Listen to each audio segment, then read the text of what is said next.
Chapter 1. The Providence to lay the foundation for restoration.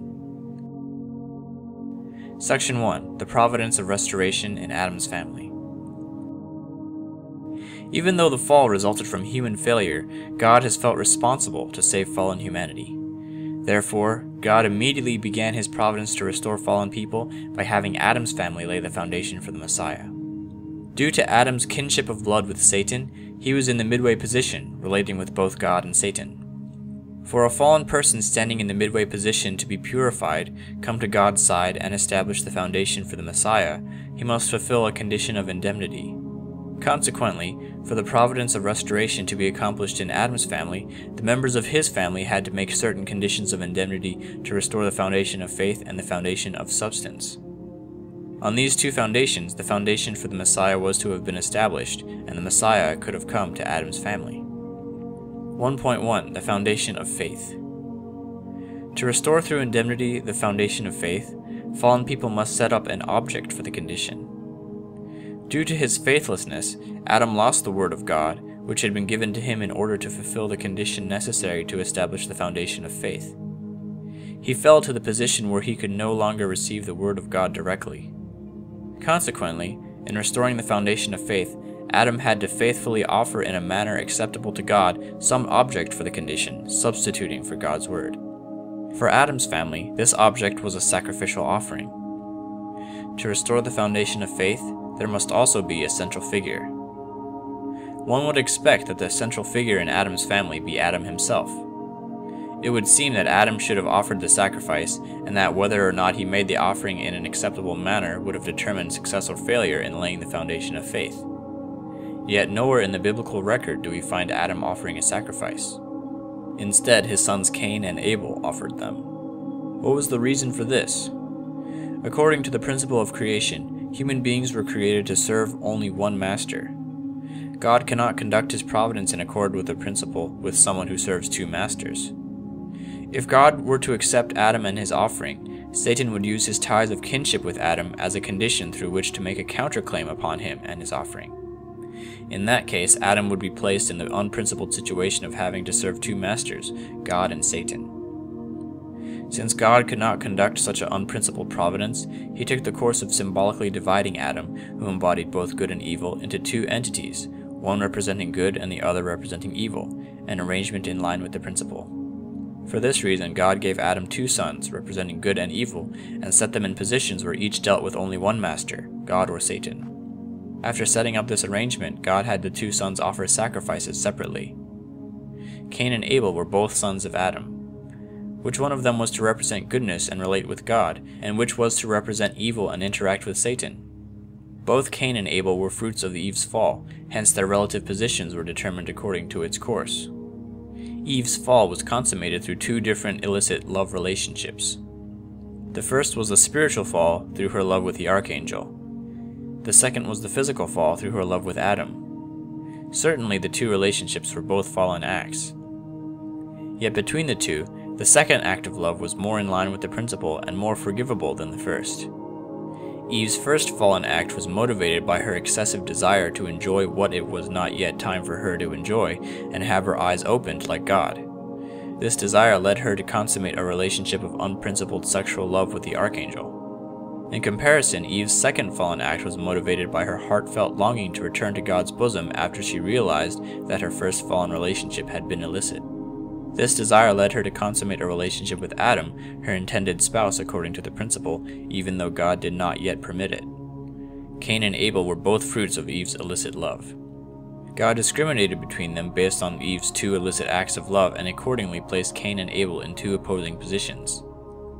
In other words, since Cain was the first fruit of Eve's love, signifying Eve's first fallen act of love with the archangel, he was chosen to represent evil. Therefore, he was in a position to relate with Satan. Since Abel was the second fruit of Eve's love, signifying Eve's second fallen act of love with Adam, he was chosen to represent goodness.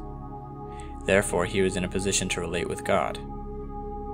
For his part, Satan had seized control of the creation, which God had created by the principle, and established an unprincipled world having only the outward form of God's intended universe. In the original principled world, God intended to raise up the eldest son and have him inherit the birthright. Therefore, Satan felt a stronger attachment to the elder son than he did to the younger. Since Satan had already claimed the universe, he vied with God for the elder son, Cain, who was more valuable to him.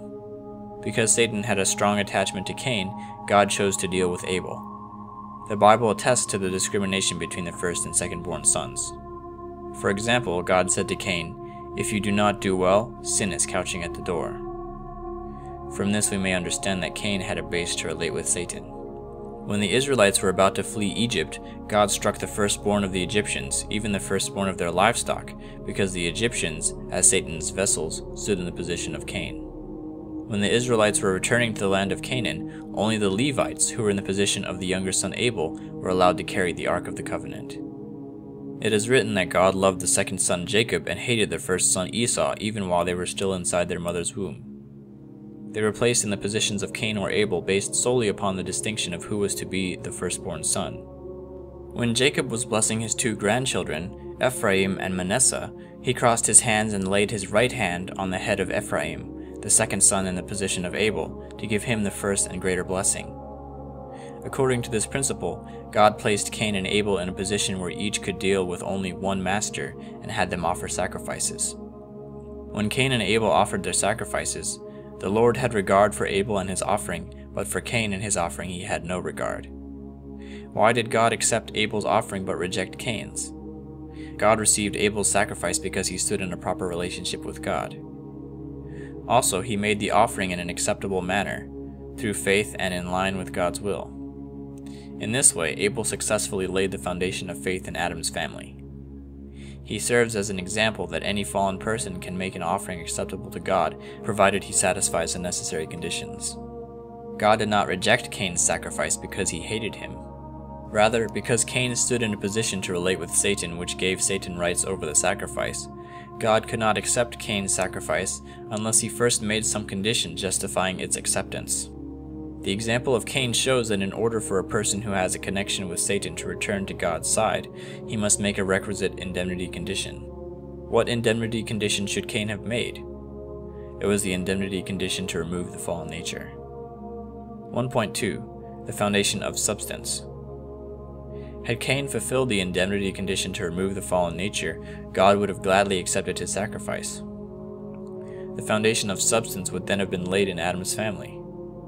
How should Cain have made the indemnity condition to remove the fallen nature? The first human ancestors fell by succumbing to the archangel, from whom they inherited the fallen nature. To remove the fallen nature, a person must make an indemnity condition in accordance with the principle of restoration through indemnity, by taking a course which reverses the process through which human beings initially acquired the fallen nature. The archangel fell because he did not love Adam. Rather, he envied Adam, who was receiving more love from God than he. This was the cause of the first primary characteristic of the fallen nature, failing to take God's standpoint. To remove this characteristic of the fallen nature, Cain, who stood in the archangel's position, should have taken God's standpoint by loving Abel, who stood in Adam's position. The archangel fell because he did not respect Adam as God's mediator and did not receive God's love through him. Rather, he attempted to seize Adam's position. This was the cause of the second primary characteristic of the fallen nature, leaving one's proper position. To remove this characteristic of the fallen nature, Cain, who stood in the archangel's position, should have received God's love through Abel, who stood in Adam's position, respecting him as God's mediator. In this way, Cain should have maintained his proper position. The archangel fell when he claimed dominion over Eve and Adam, who were his rightful lords. This was the cause of the third primary characteristic of the fallen nature, reversing dominion. To remove this characteristic of the fallen nature, Cain, who stood in the archangel's position, should have obediently submitted to Abel, who stood in Adam's position. By accepting Abel's dominion, Cain should have rectified the order of dominion. God told Adam not to eat of the fruit of the tree of the knowledge of good and evil. Adam should have conveyed this will to Eve, who in turn should have conveyed it to the archangel, thus multiplying goodness. Instead, the archangel conveyed to Eve his evil will that it was permissible to eat of the fruit. Eve in turn conveyed this evil will to Adam and led him to fall. This was the cause of the fourth primary characteristic of the fallen nature, multiplying evil. To remove this characteristic of the fallen nature, Cain, who stood in the archangel's position, should have been receptive to the intentions of Abel, who stood closer to God, and learned God's will from him. Thus, Cain should have made a foundation to multiply goodness.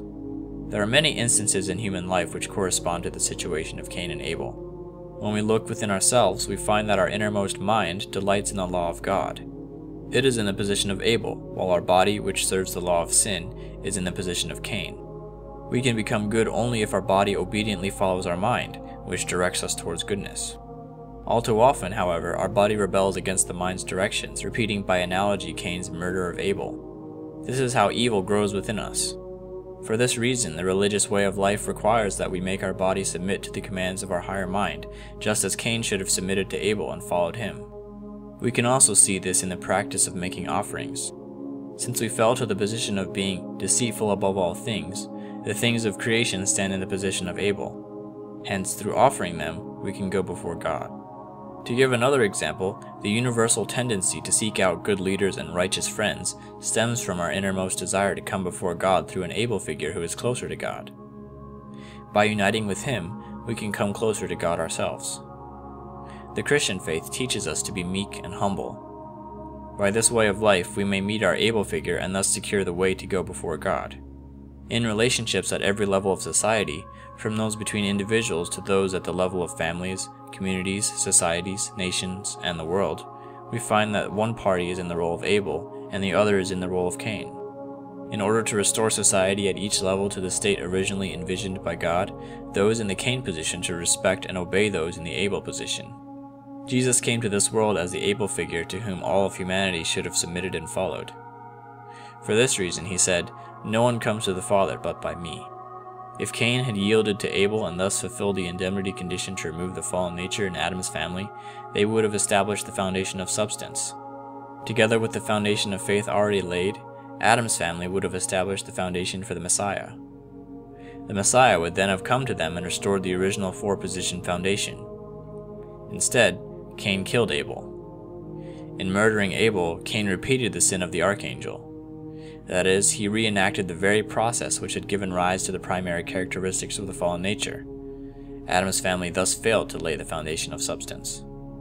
Consequently, God's providence of restoration through Adam's family could not be fulfilled. 1.3. The foundation for the Messiah and Adam's family. The foundation for the Messiah is established by first restoring through indemnity the foundation of faith, and then establishing the foundation of substance. With regard to their requisite sacrifices, the foundation of faith is restored by making an acceptable symbolic offering, and the foundation of substance is established by making an acceptable substantial offering. Let us examine the meaning and purpose of the symbolic offering and the substantial offering. The three great blessings, which are God's purpose of creation, were to be realized when Adam and Eve, having perfected their individual character, became husband and wife. They were to give birth to good children, raise a good family, and master the natural world. However, due to the fall, the three great blessings were lost. The way to restore them requires us to take the opposite course. First, we must establish the foundation of faith by making the symbolic offering, which fulfills a condition of indemnity for the restoration of all things and a condition of indemnity for the symbolic restoration of people. Next, we must establish the foundation of substance by making the substantial offering, which fulfills an indemnity condition for the restoration of first the children and then the parents. On this basis, we can establish the foundation for the Messiah. We can consider the meaning and purpose of the symbolic offering in two ways. First, as discussed above, Satan gained dominion over the natural world through his domination of human beings, its rightful rulers. For this reason, it is written, "The whole creation has been groaning in travail." Thus, one purpose for making the symbolic offering of all things is to enable all things to stand as God's actual object partners in symbol. It fulfills an indemnity condition for the restoration of the natural world to its original relationship with God. Second, since human beings fell to a position lower than the things of creation, in order for them to come before God, they must go through all things. This follows from the principle of creation, which requires that one approach God through that which is closer to Him. The second purpose for making the symbolic offering is thus to fulfill an indemnity condition for the symbolic restoration of human beings. The substantial offering, on the other hand, is an internal offering. Following the order of creation, in which God created all things first and human beings afterwards, this internal offering to restore human beings can only be made on the basis of an acceptable symbolic offering. After the symbolic offering fulfills an indemnity condition both for the restoration of all things and for the symbolic restoration of human beings, we must make the substantial offering, which fulfills an indemnity condition for the complete restoration of human beings. The substantial offering means fulfilling the indemnity condition to remove the fallen nature. This is essential for the actual restoration of human beings. The substantial offering is carried out when a person in Cain's position honors the person in Abel's position and sets him above himself as an offering. Through this, they fulfill the indemnity condition to be restored as good children. At the same time, it is also reckoned as the indemnity condition for the restoration of their parents. In this manner, the substantial offering can meet God's expectation. How can we understand the indemnity condition for the restoration of the parents? To establish the foundation for the Messiah in Adam's family, Adam should have been the one to establish the foundation of faith by making the symbolic offering. However, as explained above, Adam could not make the offering because if he had tried, his two masters, God and Satan, would have contended over it, an unprincipled situation. In addition, there is another reason from the aspect of feeling and heart. Fallen Adam was the very sinner who caused God the heartache and grief which was to last many thousands of years. He was not worthy to be the beloved of God's heart, with whom God could work directly to further the providence of restoration. Accordingly, God chose Adam's second son Abel in his stead and had Abel make the symbolic offering. Abel fulfilled the indemnity conditions for the restoration of all things and the symbolic restoration of human beings. If Cain and Abel had then fulfilled the indemnity condition for the restoration of the children by making an acceptable substantial offering, their father Adam would have shared in the victory of this foundation of substance. Thus, Adam's family would have established the foundation for the Messiah. Before the substantial offering can be made, the central figure of the offering, the one who is to be offered, must be chosen. God had Abel make the symbolic offering for two reasons. First, to have him establish the foundation of faith in Adam's place. Second, to qualify him to be the central figure of the substantial offering. Cain was the one to fulfill the indemnity condition to remove the fallen nature, yet his accomplishment would have resulted in the entire family of Adam fulfilling the condition. How was this possible? It may be compared to the situation of the first human ancestors, who could have helped God accomplish his entire will had they obeyed his word. It may also be compared to the situation of the Jewish people of Jesus' day, who could have helped Jesus accomplish his will to bring complete salvation to humankind had they believed in him. If Cain had yielded to Abel and fulfilled the indemnity condition to remove the fallen nature, both children would have been regarded as having fulfilled the indemnity condition together. Cain and Abel were the offspring of Adam, the embodiment of both good and evil. Had they unshackled themselves from Satan's chains by fulfilling the indemnity condition to remove the fallen nature, then Adam, their father, also could have separated from Satan and stood upon the foundation of substance. Thus, the foundation for the Messiah would have been established by the family as a whole. In short, had Cain and Abel succeeded in making the symbolic and substantial offerings, the indemnity condition for the restoration of the parents would have been fulfilled. When Abel made his sacrifice in a manner acceptable to God, he fulfilled the indemnity condition to restore Adam's foundation of faith and firmly secured his position as a central figure of the substantial offering. However, when Cain murdered Abel, they reenacted the fall, in which the archangel murdered Eve spiritually. Needless to say, they did not fulfill the indemnity condition to remove the fallen nature and failed to make the substantial offering. Hence, neither the foundation of substance nor the foundation for the Messiah could be established. God's providence of restoration in Adam's family came to naught. 1.4. Some lessons from Adam's family. The failure of God's providence of restoration in Adam's family teaches us something about God's conditional predestination of the accomplishment of his will and his absolute respect for the human portion of responsibility. From the time of creation, God predestined that his will be accomplished based on the combined fulfillment of God's portion of responsibility and the human portion of responsibility. God could not instruct Cain and Abel on how to properly make their sacrifices because it was their portion of responsibility that Cain make his sacrifice with Abel's help. Second, even after Cain killed Abel, God began a new chapter of his providence by raising Seth in Abel's place. This shows us that God had absolutely predestined that his will shall one day be fulfilled, even though his predestination concerning individual human beings is conditional. God foreordained that Abel succeed as a central figure of the substantial offering, contingent upon fulfilling his own portion of responsibility. Therefore, when Abel could not complete his responsibility, God chose Seth in his place and carried on his efforts to accomplish the will, which is predestined to be fulfilled without fail. Third, Through the offerings of Cain and Abel, God teaches us that fallen people must constantly seek for an Abel-type person. By honoring, obeying, and following him, we can accomplish God's will even without understanding every aspect of it.